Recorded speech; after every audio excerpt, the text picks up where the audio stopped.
A relationship with the right referral partner could be a game changer for any B2B company.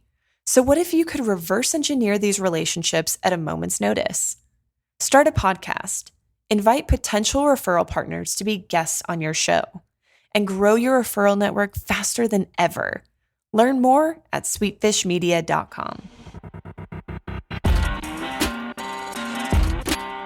You're listening to B2B Growth, a daily podcast for B2B leaders.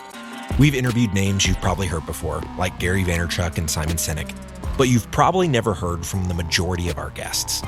That's because the bulk of our interviews aren't with professional speakers and authors. Most of our guests are in the trenches leading sales and marketing teams. They're implementing strategy. They're experimenting with tactics. They're building the fastest growing B2B companies in the world. My name is James Carberry. I'm the founder of Sweetfish Media, a podcast agency for B2B brands, and I'm also one of the co-hosts of this show. When we're not interviewing sales and marketing leaders, you'll hear stories from behind the scenes of our own business. We'll share the ups and downs of our journey as we attempt to take over the world. Just kidding. Well, maybe. Let's get into the show. Hey everybody, before we get rolling, we wanted to tell you about another podcast you should probably check out, the Sales Experience Podcast, hosted by our friend Jason Cutter.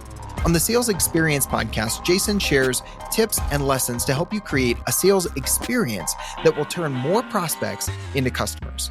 Whether you're new to sales, a veteran, or lead a sales team, if your goal is to impact the lives of your customers, then this podcast is likely for you. Our favorite episode is number 97, Professionals Don't Ask for the Sale. Now, let's get into the show. Welcome back to B2B Growth. I'm Logan Lyles with Sweetfish Media. Today is another episode in our Why Podcast Work series.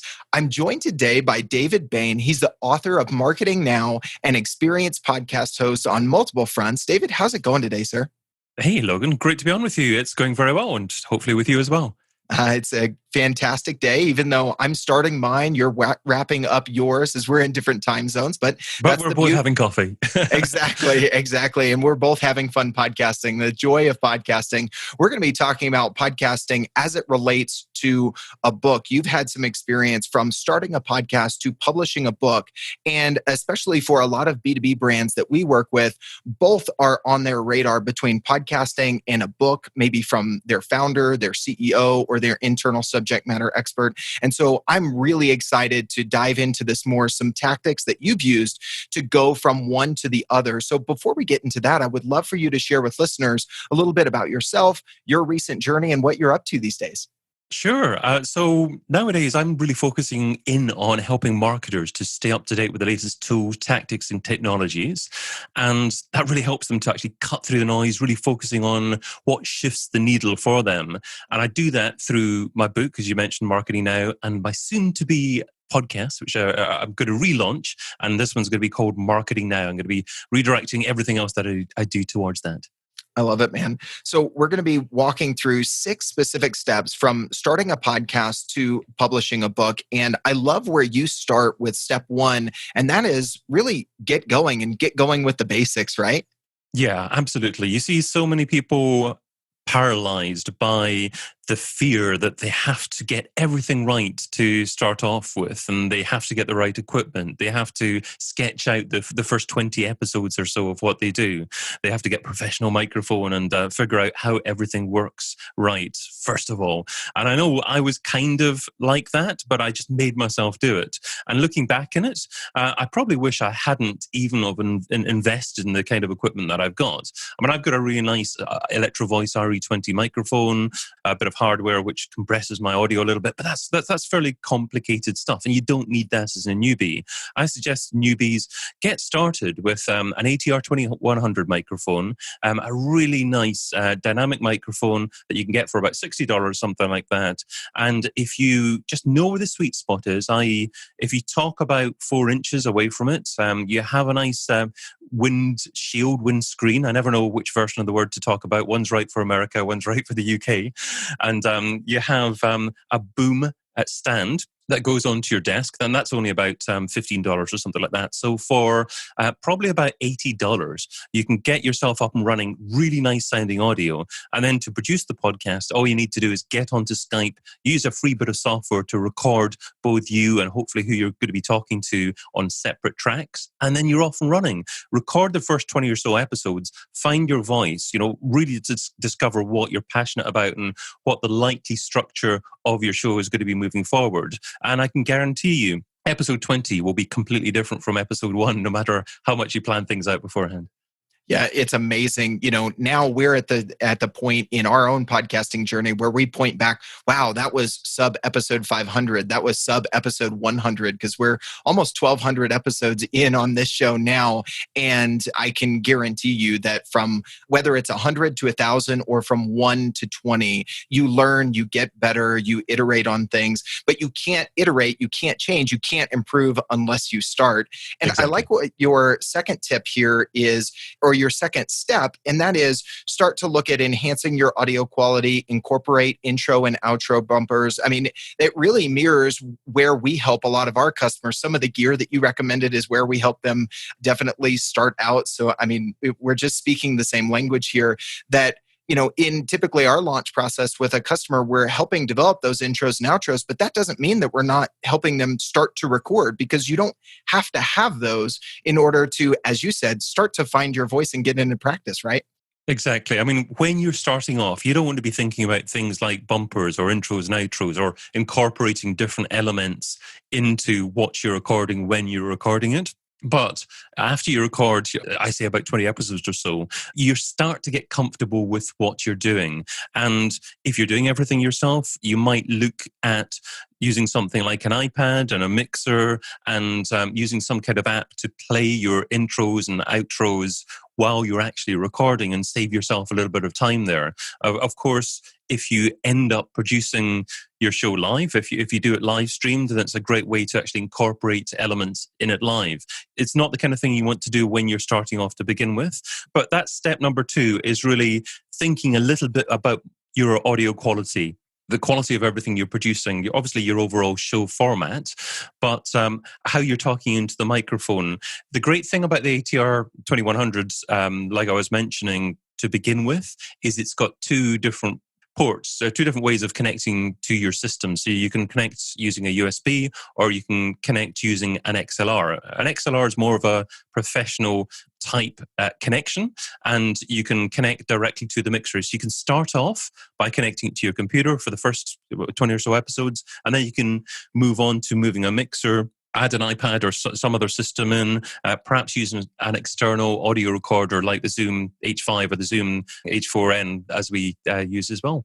Yeah, I love it. And step 3 that you talk about is start to get into pre-recorded video. You alluded to something we're going to get into in a sec, and that is live streaming video. But, we've talked about that here on the podcast, how we're very much at this point leaning into what Gary Vee talks about in the triple threat of podcasting is, you get the audio, but then if you record it on video, you now have video content. If you transcribe it or send it to a writing team, or you're a decent writer yourself, you have written content. And if you interview folks in your target market, then those relationships can be great for your business as well, something we call content-based networking around here. So tell us a little bit about layering on video, where you see people doing this effectively in their own podcast journey, David. Okay, let's get opinionated here. I think Gary Vee's got it backwards. I think he shouldn't be talking about stripping the audio out of video and producing a podcast from that. I think that content marketing is becoming higher and higher quality nowadays. And you really need to think of who your competition are. Now, your competition isn't necessarily who sells the same products and services as you do. Your competition is whoever takes the eyeballs and the ears of whoever happens to be engaging with your content.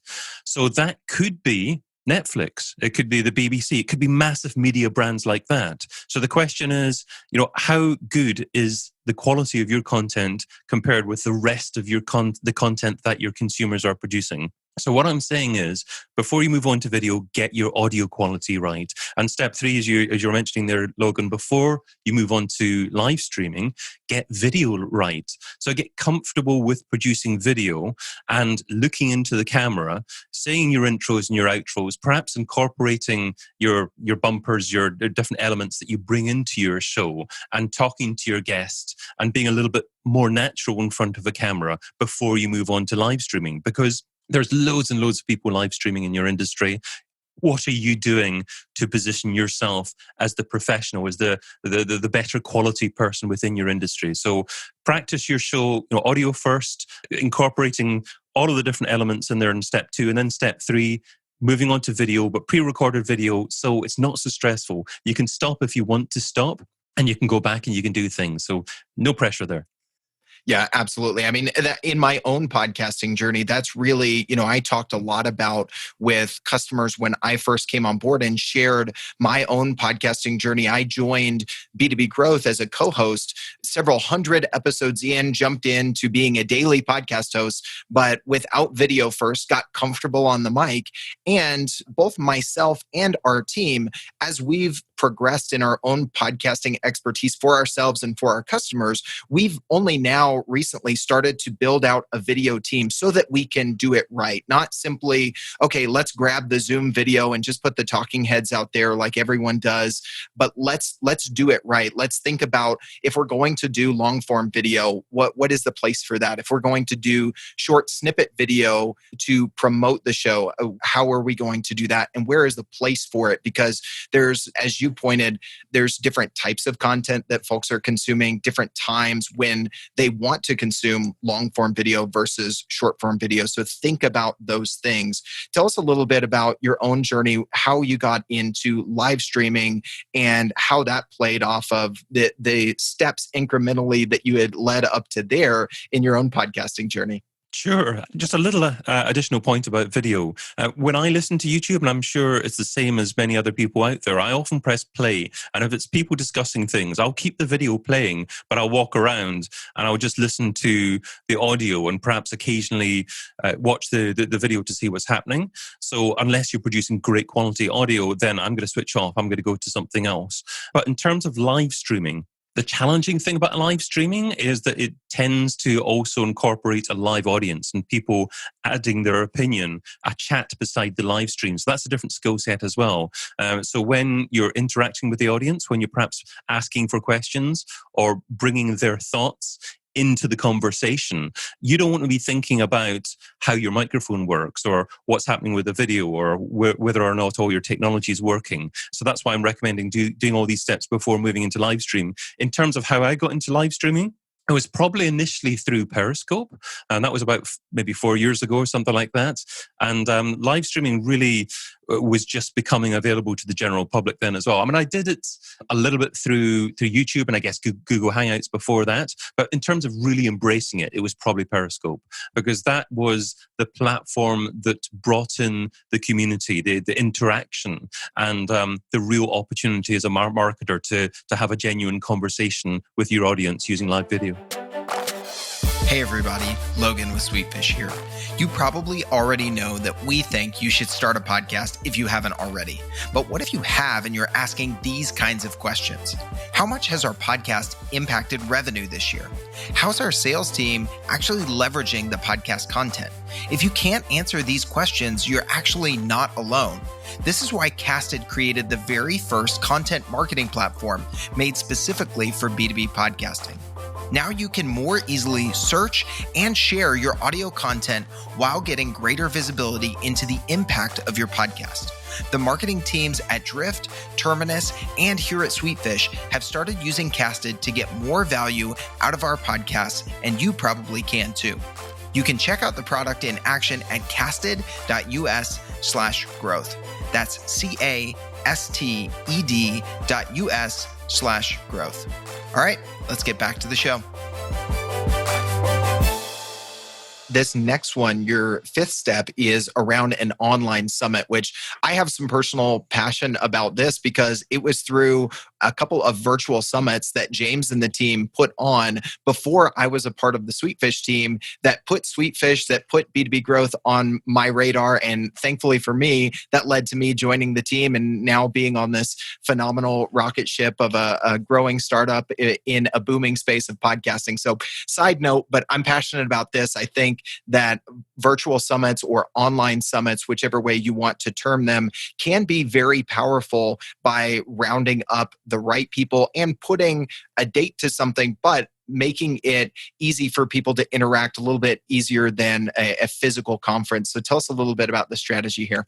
Definitely. And there's so many different ways that you can do virtual summits, online summits. I started off by using it as an opportunity to recap at the end of the year and bringing in guests that had been on my podcast over that previous year and asking them their opinion of the state of marketing at that particular moment in time. So I started off probably in Christmas 2015, getting about 40 people on my show over about 2.5 hours or something like that.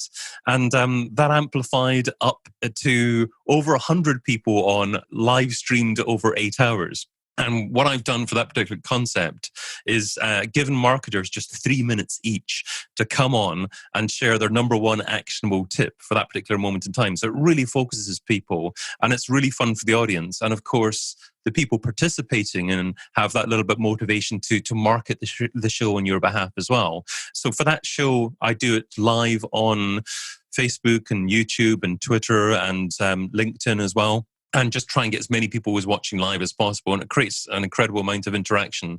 I've hosted online summits for different brands as well, where people came on and gave a more of a traditional half hour or 45-minute presentation and then answered audience questions after that as well. There are great positives for doing that as well as a brand. If you can associate your brand with so many thought leaders out there, you can get a live summit going for 10 hours or so. You can get people registering with their email address and build up a great database. And you can also perhaps sell the content to them afterwards as well. You can give them exclusive access to all the content, just maybe for a small amount of money afterwards. But a wonderful authority builder for whatever way you go about doing it.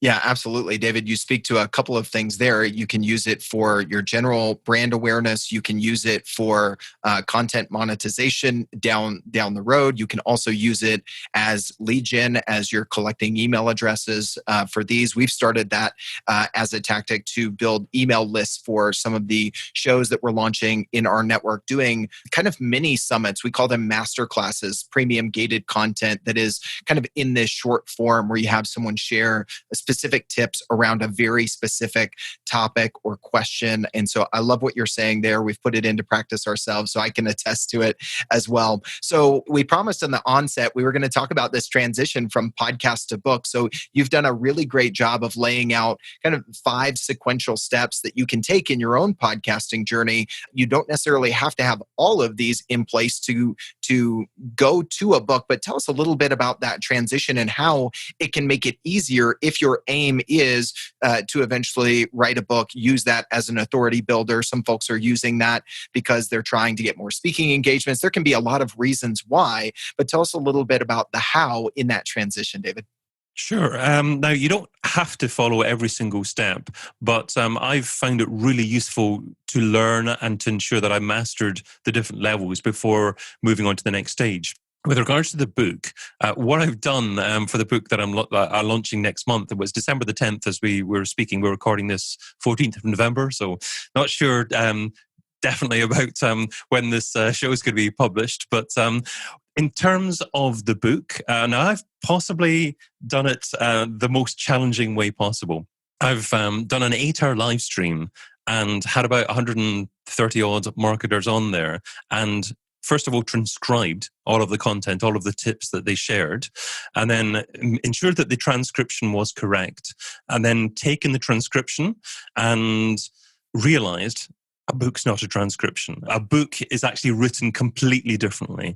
So I've rewritten all of the tips in a manner that is much more appropriate for a book, in a manner that people would normally expect to read in a book. So don't expect to be able to use a transcription as a book. So this is a completely rewritten with the approval of the contributors. who have reviewed everything themselves. It's taken me months to get it right, but finally I've got a proof copy of the book, and I'm really, really happy with it. And the interesting thing is, though, when you do an 8-hour live stream or 8 hours of content, it produces roughly 60,000 words, which is your average length of a book. So it's possible, certainly, to go from audio content, producing a podcast or a live stream, and create a book out of it. The only thing that I would advise is probably start with the end in mind. So the average book maybe has 3 main sections and 12 chapters, certainly non-fiction I'm talking about here. So if you're intending to produce a book and you've produced quite a few podcast episodes, and you'd like to do it as a podcast initially, maybe think about how you would split about your topic into 12 different sections and interview people around that content. And that provides you with then the framework of your intended book. Man, I love that. You hit on a couple things that I think are really important there. One, a transcription is not a book. I've had so many conversations offline with marketers that a transcription is not a blog post, right? Same sort of thing. The way you read a blog post is not the way that you would listen to a podcast. Now, there are SEO benefits to just the raw content, especially as Google has been transcribing podcasts that are live in Google Podcast in that directory. But if you're looking at the blog post and the book, don't think that just the transcription will serve as that, because a transcription's not even that good from my perspective. Within a blog post nowadays, beside a podcast episode, I mean, if a reader perhaps wants to read along with it, or you're doing it for a visually impaired person, or you're doing it for captions perspective, that could be good. But from a search engine's perspective, Google are trying to see exactly what you're saying through your audio episode nowadays as well.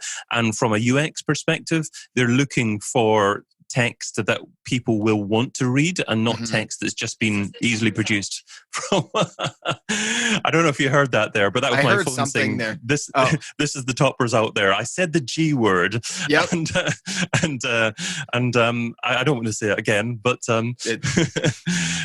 I know that feeling. and I got an answer there, so I better be very careful with that particular word. But from an SEO perspective, it's really important nowadays to look into UX and precisely what readers are looking for, as opposed to search engines just. Yep, absolutely. That's been our philosophy, is the SEO that's happening in the background as Google is starting to serve up the audio is going to help them find the episode, but that is not going to be where people are going to typically read it, unless you mention it's for accessibility or things like that. But turning that into the blog post, turning that into written content, it is something that Gary Vee does talk about, that we very much agree with, is that if you're going to slice and dice content for different channels, you don't just mass push everything out every channel. You contextualize it for the way that people engage with that content in that given platform. The other thing that you said, David, that I completely agree with, is beginning with the end in mind. If you are looking to to develop that book as a thought leadership piece, think about those 3 main sections. Think about maybe 12 chapters. It's not to say, again, back to our step number 1, that everything will be perfect. But if you put some thought into that, you'll be much farther along than having to pull here and there and go back and all those sorts of things. So I love what you're absolutely. sharing. Just a tiny tip in relation to that, beginning with end in mind. Have a look at the various Amazon categories out there in terms of books, and see what other books there are out there that exist in the kind of category that you're thinking of ranking in, or see where the opportunities are to potentially rank where there's not a good enough book that exists in the kind of category that you want to write. Research the current books that exist, see what's missing, and write that out and research that before you decide on your 12 chapters that you want to produce as well. That's fantastic advice. We've been thinking about that from a written content perspective in a blog post, and what you're echoing here is the exact same thing in a book. We've been looking at, use the Google alphabet soup technique of doing SEO research, then look for, based on that predictive search, what content is ranking, how can you create better content, where is the opportunity, and then do that, but then turn it into that long form written content. Same thing we've talked about here on this show in in blog post format, you're talking about in a book. So again, we're like-minded on so many things. We've experienced some of the same steps along our own podcasting journey with you, David. So it's been a pleasure having you on to talk about this, share some very practical tips that people can take away and implement today if they want to, David. So if anybody listening to this would like to stay connected with you, reach out and ask any follow-up questions, what's the best way for them to do that? Oh, it's been great being on with you, Logan. And it's been a challenge to actually hold back and not keep the conversation going, because it's something that I'm sure we're both very, very passionate about. I'm going to weave one more tip into that final question. And you were saying that, where's the best place to get people to get hold of you? It's the website marketingnowbook.com. That's where people can find out about the book, about the book launch as well. But in terms of weaving your content, your book content, back into other things that you do from a content marketing perspective, at the end of each section of the book, I've got the mention of go back to marketingnowbook.com and register for the 3 free workshops that I'm also producing as part of the book as well. And that way people can be helped by implementing what they've learned in the book. And I'm doing workshops with various marketing leaders that will really focus on different businesses and specific businesses, what they should do as a result of reading the advice in the book. So essentially I'm saying, incorporate a prominent call to action within the book if you're publishing a book, like mine, marketingnowbook.com. And if you do that, then a massive percentage of people will register for your email updates as well, and then you can communicate with them as you go along. I love it, David. We'll put a link to that in the show notes. Let people engage with you there. Congrats on the book launch coming up. It's been a pleasure having you on the show, man. Yeah, thanks, Logan. Hey there, this is James Carberry, founder of Sweetfish Media and one of the co-hosts of this show. For the last year and a half, I've been working on my very first book. In the book, I share the 3-part framework we've used as the foundation for our growth here at Sweetfish. Now, there are lots of companies that have raised a bunch of money and have grown insanely fast, and we featured a lot of them here on the show. We've decided to bootstrap our business, which usually equates to pretty slow growth. But using the strategy outlined in the book, we're on pace to be one of Inc.'s fastest growing companies in 2020. The book is called Content-Based Networking: How to Instantly Connect with Anyone You Want to Know. If you're a fan of audiobooks like me, you can find the book on Audible, or if you like physical books, you can also find it on Amazon. Just search Content-Based Networking or James Carberry, Carbary, in Audible or Amazon, and it should pop right up.